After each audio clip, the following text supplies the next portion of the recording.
Muitas pessoas têm tentado tirar as festas do cenário profético e do cenário interpretativo bíblico.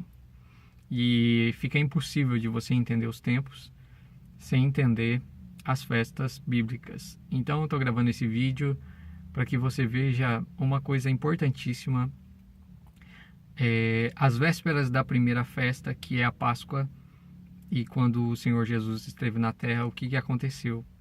É muito interessante nós entendermos essas coisas. Tem um texto de 2 Tessalonicenses, capítulo de número 2, versículo de número 6, que diz assim: agora vocês sabem o que eu detém, de modo que a seu tempo seja revelado.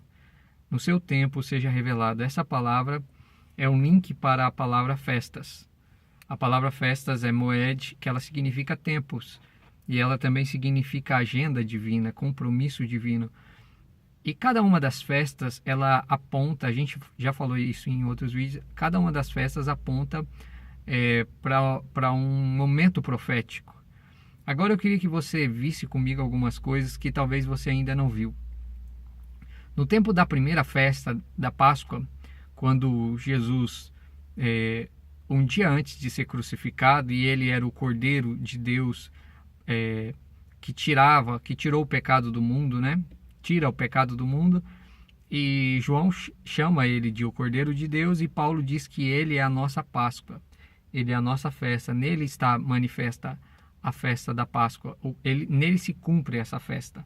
Agora, nos dias que antecediam a Páscoa, como o Cordeiro deveria ser morto um dia antes da festa, para que no dia da Páscoa ele fosse o alimento dos hebreus, e também para que no dia da Páscoa o seu sangue fosse passado nos umbrais da porta, para que o seu sangue salvasse. Lembra da primeira vez de onde surgiu esse ato, né?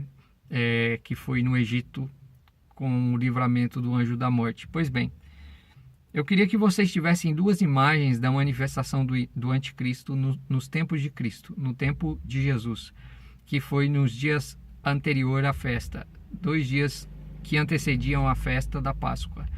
A primeira imagem é de Barrabás. Quando Barrabás, nos dias dessa festa da Páscoa, o texto diz que no dia da festa havia um costume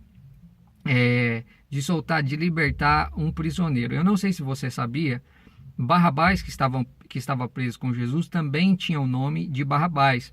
Os historiadores antigos já diziam isso, até Orígenes disse isso também, que Barrabás tinha o nome de Jesus, tendo em vista que Yeshua, Jesus, era um nome comum naquela época. Então ele tinha o mesmo nome, até algumas traduções traz o nome Jesus para Barrabás.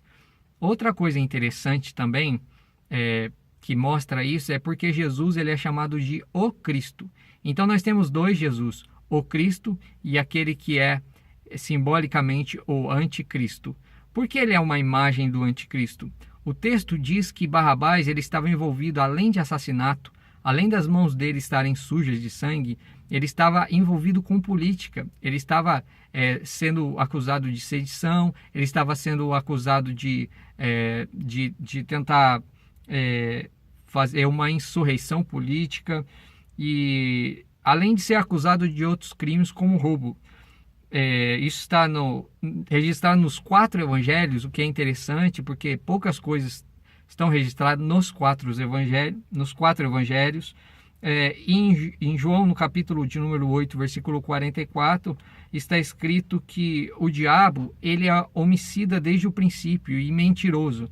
Então, esse Barrabás, que foi escolhido pela multidão, quando os sacerdotes corrompiam o povo para que o povo aceitasse Barrabás no lugar de Cristo, quando se deu essa escolha, isso era um ato profético, era um símbolo, um tipo do que aconteceria com a manifestação do anticristo. Barrabás, eu não tenho dúvida nenhuma que o evangelho mostra ele como uma imagem do anticristo a ser revelada.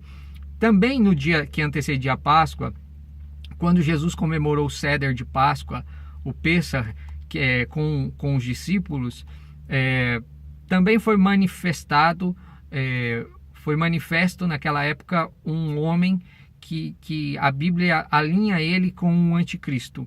O nome dele era Judas. Eu queria que você prestasse atenção em algumas coisas sobre Judas, porque o texto de João 17:12, Jesus chama ele de filho da perdição.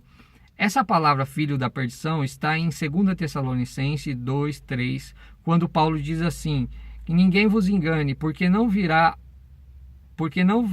acontecerá, a menos que venha a apostasia e o homem do pecado, o filho da perdição, seja revelado. Então, esse filho da perdição tem um link com Judas. Paulo linka Judas, a imagem do anticristo, com a imagem de Judas. Os dois são unicamente chamados de filho da perdição. O nome também Judas, em grego, é uma tradução de Judá, que se refere à tribo de onde o Messias de Israel surgiria. O Messias do mundo, o Messias prometido surgiria, que é da tribo de Judá. Veja Apocalipse, que diz: eis o leão da tribo de Judá. Todos nós sabemos que o Messias viria da tribo de Judá, né? Vem da tribo de Judá. Então, Judas, ele é um ser disfarçado. Ele parece ser um homem bom e todos os discípulos foram enganados. Veja que quando Cristo estava na mesa com ele, ninguém imaginava que quando Jesus disse que um de vós há de me trair, ninguém imaginava que seria Judas. Ninguém entendeu naquele momento. A Bíblia diz que já era tarde, já era noite.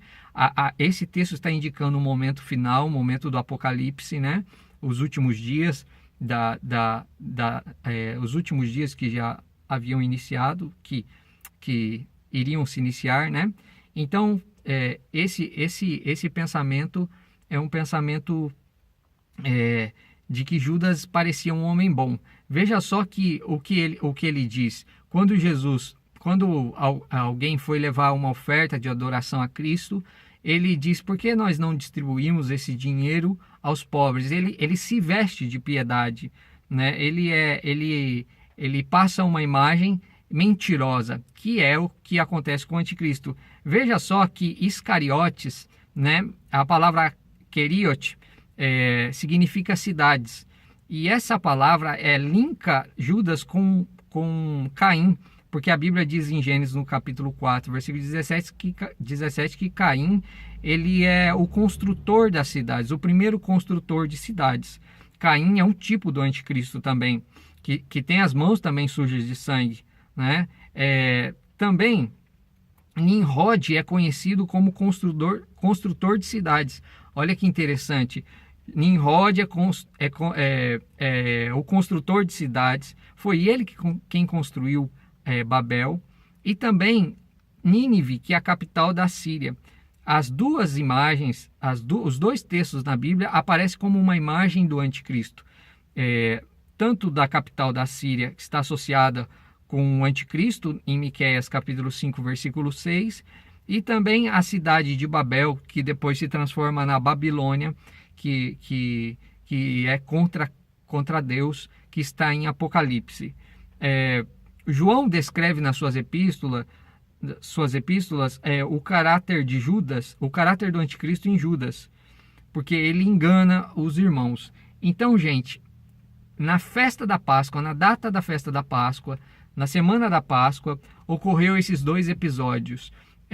O povo escolher Barrabás, Jesus, Baraba, que significa o filho do pai, né, que também estava vestido de um nome piedoso. Ele tinha o nome do Messias, ele era filho do pai, mas ele era um assassino e ele foi aceito pelo povo, e o Messias verdadeiro não.